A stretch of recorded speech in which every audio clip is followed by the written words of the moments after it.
En la primavera de 1944, los ejércitos de Hitler se hallaban en plena retirada a través de Ucrania.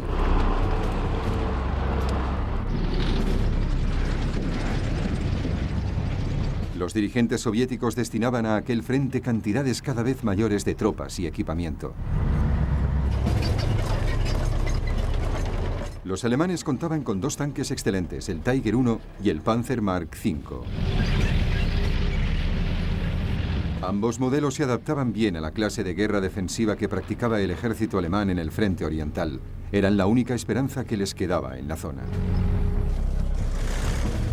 El Ejército Rojo tenía el doble de tanques. Muchos de ellos eran los excelentes T-34. Y las fábricas de armamento de Siberia producían a un ritmo de 2000 unidades por mes.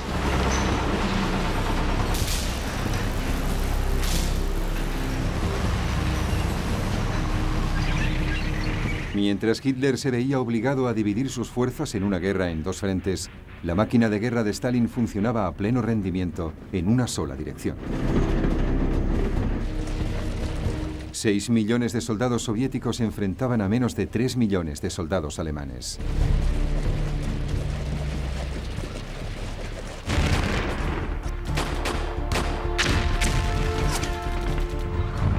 A principios de enero de 1944, las fuerzas soviéticas del primer frente ucraniano penetraban por el flanco norte de la ciudad de Korsun, ocupada por los alemanes.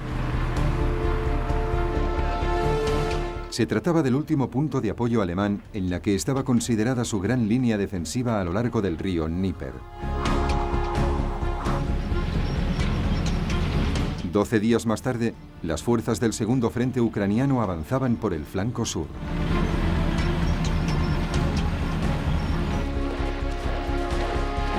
El ataque se llevó a cabo según el bien establecido modelo soviético. En primer lugar, se procedería a reunir un número considerable de soldados. Así los alemanes no estarían seguros de la procedencia del primer asalto.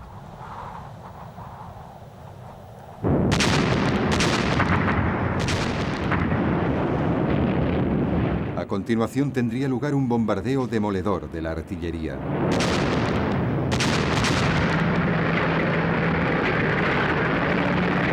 Seguidamente, los tanques, la infantería y las fuerzas concentradas del Ejército Rojo procederían a abrirse paso a través de las defensas alemanas. Finalmente, la infantería caería en tropel sobre el enemigo.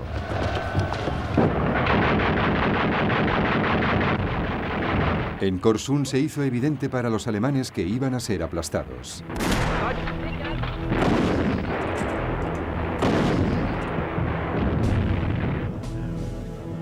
El comandante alemán, el mariscal de campo Erich von Manstein, voló al cuartel general de Hitler en Prusia Oriental para pedirle autorización para replegarse. Pero Hitler se negó.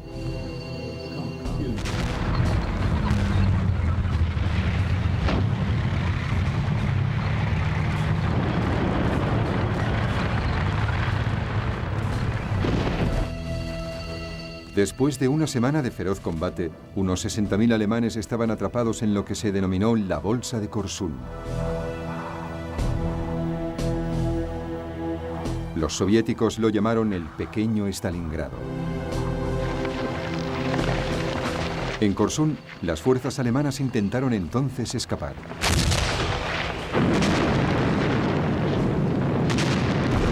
Pero los rusos les estaban esperando.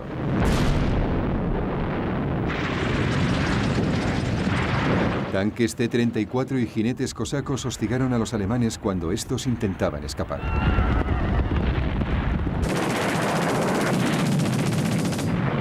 El combate duró 2 días.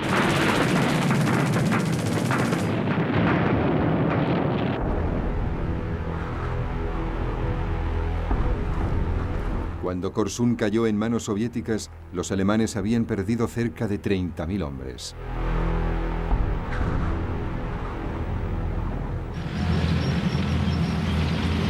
Las fuerzas del Ejército Rojo avanzaban ahora a una velocidad considerable.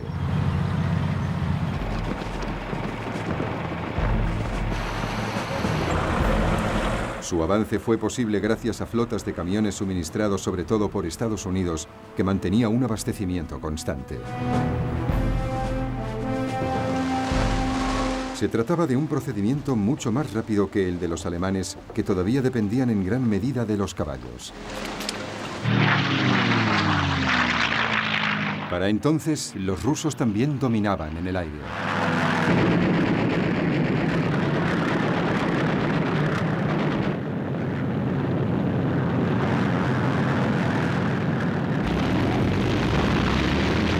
La Luftwaffe siempre había sido un elemento clave de la máquina de guerra alemana. Pero Hitler, que mantenía la lucha en dos frentes, se había visto obligado a desviar una parte de su fuerza aérea para defender a Alemania de una ofensiva norteamericana y británica en el frente occidental. Por consiguiente, los aviones rusos superaban en número a la Luftwaffe en una proporción de 5-1. Los cazabombarderos Stormovik de las fuerzas aéreas soviéticas se cobraron numerosas víctimas entre las columnas de blindados y de abastecimiento alemanas.